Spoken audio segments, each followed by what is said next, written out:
मैं इन तमाम पाकिस्तानी सहाफ़ियों बिलखसूस रियासती एजेंट जो हमारे बलोचों के लिए नफ़रत और बुग़्ज़ रखते हैं उन सब से कहना चाहती हूँ कि वो हमारे कैंप और एहतजाज में आने की ज़हमत ना करें।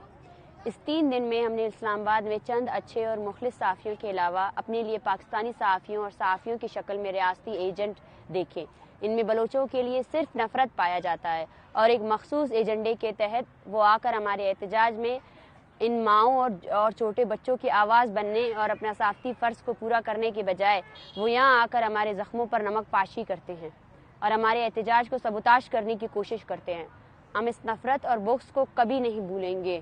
हम पहले समझते थे कि सिर्फ यहाँ की इंतज़ामिया और हमारे लिए नफ़रत और बुग़्ज़ रखती है। हमें अंदाज़ा नहीं था कि इस्लामाबाद में सहाफ़त जैसे मुक़द्दस पेशे से ताल्लुक़ रखने वाले लोग भी बलोचों के लिए इस कदर नफ़रत रखते हैं।